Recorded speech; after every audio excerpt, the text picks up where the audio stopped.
Senior నటి TDP నాయకురాలు జయసుధ వైసీపీలో జాయిన్ అయ్యారు. గురువారం నాడు హైదరాబాద్ లోటస్ పాండ్లో వైఎస్ జగన్ నివాసంలో కుమారుడితో కలిసి భేటీ అయిన ఆమె జగన్ సమక్షంలో వైసీపీ కండువా కప్పుకున్నారు. చేరిక అనంతరం మీడియాతో మాట్లాడుతూ కీలక వ్యాఖ్యలు చేశారు జయసుధ. ఆమె మాట్లాడుతూ, నన్ను ఎవరు రాజకీయాల్లోకి పరిచయం చేశారో ఆయన కుమారుడి పార్టీలో చేరటం ఆనందంగా ఉంది. ఒక వైఎస్ఆర్సీపీ కుటుంబ మెంబర్గా ఆయన కుటుంబంలో చేరాను. పార్టీ బలోపేతానికి ప్రయత్నిస్తాను. ప్రత్యేకించి ఎక్కడ నుండి పోటీ చేయాలను అనుకోవడం లేదు. జగన్ ఆదేశాలనుసారం పార్టీకి సేవ చేస్తా. వచ్చే ఎన్నికల్లో జగన్ ఖచ్చితంగా సీఎం అవుతారు. ఆయన గెలుపుపై ధీమాగా ఉన్నా. టీడీపీలో నేను యాక్టివ్గా లేకపోవడానికి కారణం నేను కాదు, వాళ్ళు ఎవరూ చేరిపోయి యాక్టివ్ కారు. ఏదోటి గైడ్ చేయాలి. రాజశేఖర్ రెడ్డి గారి పార్టీలో జాయిన్ అయినప్పుడు ఆయన అదే చేశారు. కానీ టీడీపీలో అది జరగలేదు. నేను నా కుటుంబానికి తిరిగి రావడం చాలా హ్యాపీగా ఉందన్నారు జయసుధ. మార్పు కోసం మనం సైతం media buzz Telugu news channel.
మీ అందరికి తెలుసు, నేను రాజకీయాల్లోకి రావడానికి కారకులు ముఖ్యమైన వ్యక్తి స్వర్గీయ our late chief minister the great YS Rajasekhar Reddy గారు.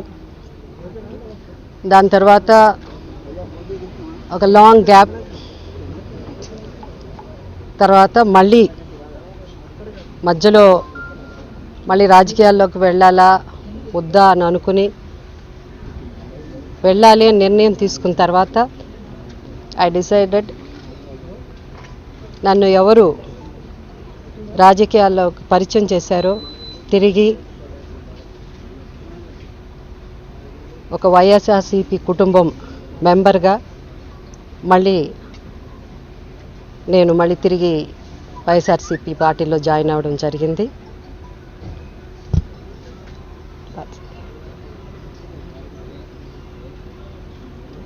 అంతేనా?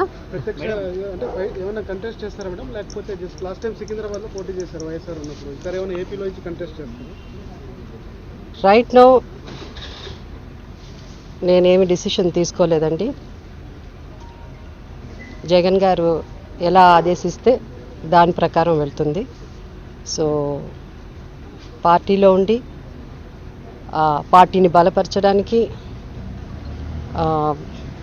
గెలుపు 100% మన జగన్మోహన్ రెడ్డి గారు ఈసారి సీఎం అవుతారు. సో ఇంకా పార్టీని బలపరచడానికి ఐ జాయిన్ టుడే. మేడం, మీరు ఫస్ట్ రాజశేఖర్ రెడ్డి వల్లే మీరు రాజకీయాల్లోకి రావడం జరిగిందని చెప్పారు. ఆ తర్వాత రాజశేఖర్ రెడ్డి గారి మరణం తర్వాత మీరు కాంగ్రెస్ పార్టీలోనే ఉండిపోయారు. జగన్మోహన్ రెడ్డి కోసం కొంతమంది బయటకు వచ్చినా కూడా మీరు రానటువంటి పరిస్థితి. సో ఆ తర్వాత మళ్ళీ మీరు టీడీపీకి వెళ్ళారు, ఇప్పుడు మళ్ళీ వచ్చారు. అంటే ఎందువల్ల అప్పుడు జగన్ తోటి ఉండలేకపోయారు? ద రీజన్ అండి, as a newcomer into politics ఆ సిచ్యువేషన్ అన్నది కొత్తగా పాలిటిక్స్లో ఎంటర్ అయ్యే మాలాంటి వాళ్ళకి you need a proper guidance. So అది ఆ టైంలో ఆ సిచ్యువేషన్లో అది జరగలేదు.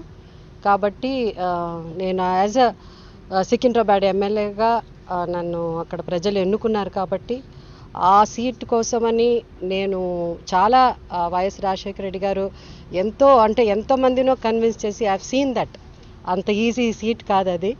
సో అలా నేను గెలిచినప్పుడు చాలామంది చెప్పారు. So when I was so confused ఇటా అటా అని అనుకున్నప్పుడు I decided to stay with Congress and complete my tenure అండి. ఇటీవల ప్రచారం బాగా జరుగుతుంది. వైఎస్ఆర్ కాంగ్రెస్ పార్టీలోకి వచ్చే వాళ్ళందరూ కూడా ఇక్కడ తెలంగాణలో హైదరాబాద్లో ఆస్తులు ఎక్కువగా ఉన్న వాళ్ళు కానీ వ్యాపారాలు ఉన్న వాళ్ళు కానీ ఇక్కడ టీఆర్ఎస్ పార్టీ బెదిరింపులతోటే వైసీపీలో జాయిన్ అవుతున్నారు అని, మీకు కూడా అటువంటిది ఏమన్నా ఉందా? అంటే నాకు అంత ఆస్తులు ఉందని మీరు అనుకుంటున్నారా? వ్యాపారాలు కావచ్చు. నాకు వ్యాపారాలు నాకున్న ఒకే ఒక ఇది, నేను వచ్చి film actress, as an actor, cinema తప్ప లేదు. And definitely not from TRS అండి.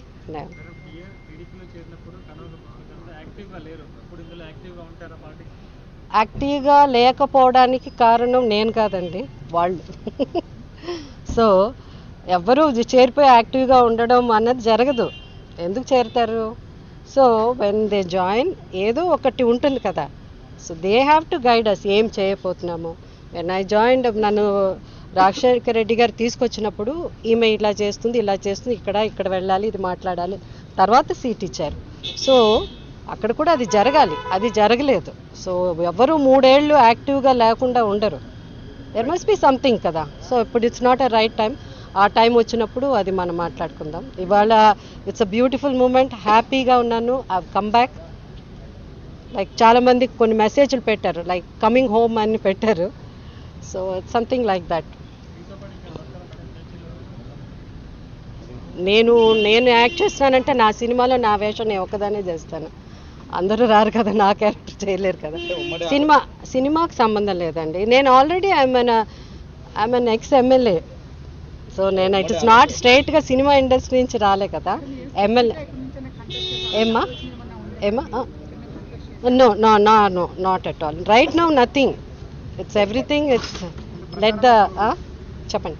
ఉమ్మడి ఆంధ్రప్రదేశ్లో ఉన్నప్పుడు మీరు సికింద్రాబాద్ నుంచి కంటెస్ట్ చేస్తారు. ఇప్పుడు ఆంధ్ర డివైడ్ అయింది. ఏపీలో వైఎస్ఆర్ కాంగ్రెస్ పార్టీ యాక్టివ్గా ఉన్నటువంటి పరిస్థితి. మీరు ఏపీలో ఒకవేళ కంటెస్ట్ చేయాల్సి వస్తే ఎక్కడ చూస్ చేస్తున్నారు? ఐ నో ఐడియా అండి. అప్పుడు నన్ను మన లేట్ సీఎం గారు వైఎస్ రాజశేఖర రెడ్డి గారు పిలిచినప్పుడు నాకు అసలు ఏం ఐడియా లేదు. ఆయన ఎట్లా చెప్తే అలా నడుచుకున్నాను. ఈరోజు జగన్ గారు ఎట్లా చెప్తే అట్లాగే. అఫ్కోర్స్ డెఫినెట్గా ఆల్రెడీ ఒకసారి ఎమ్మెల్యేగా కంటెస్ట్ చేశాను. 2 ఎలక్షన్స్ ఆల్మోస్ట్ కదా. సో ఆయన ఆదేశిస్తే 100% మేడం, ఇప్పుడు సినిమా వాళ్ళు జగన్ గారిని కలవడానికి చంద్రబాబు తప్పపడుతున్నారు. లాస్ట్ టైం నాగార్జున వచ్చి కలిశాడు. ఎంత సినిమా వాళ్ళు అంత జగన్ ఎందుకు కలుస్తారు అని ప్రశ్నిస్తున్నారు చంద్రబాబు. కలవకూడదు సినిమా వాళ్ళు. నేనంటే అది ఫుల్గా నేను చదవలేదండి ఎక్కడ, నేను న్యూస్లో చూడలే. బట్ మీరు చెప్తున్నారు కాబట్టి నాకు ద కాంటెక్స్ట్ మొత్తం తెలిస్తే I can answer. But like Nagarjuna గారు కలిసారు ఈ మధ్య, నాకు అది అయితే తెలుసు. అంటే అది ఆయన మాట్లాడకూడదు అన్నమాట, బికాస్ ఆయన ఫ్యామిలీ అంతా సినిమా ఇండస్ట్రీ వాళ్ళే కాబట్టి ఆయన నోట్లోంచి ఆ మాట రాకూడదు. లైక్ నాగార్జున గారు కలిశారంటే నాగార్జున గారు కొత్తగా సినిమా యాక్టర్గా ఆయన వచ్చి కలవలేదండి. ఐ నో అబౌట్ నాగార్జున గారు. సినిమా వాళ్ళు జగన్ గారిని కలవటాన్ని ఆయన తప్పు పడతా ఉన్నారు. సినిమా వాళ్ళు ఎట్లా కలుస్తారు జగన్? తప్పు ఎందుకు కలవకూడదండి? వాళ్ళు కూడా ఈ దేశంలో వాళ్ళు కూడా ఓట్లు వేస్తున్నారు. వాళ్ళు కూడా పార్ట్ ఆఫ్ దిస్ కంట్రీ కదా. సినిమా వాళ్ళని సపరేట్, బికాస్ ఆ ప్రొఫెషన్ సినిమా, అంతేకాని వాళ్ళని సినిమా వాళ్ళు అని అంటే అది ఐ డోంట్ థింక్ వాళ్ళని ఇంత తక్కువ చేసి మాట్లాడాల్సిన అవసరం లేదు.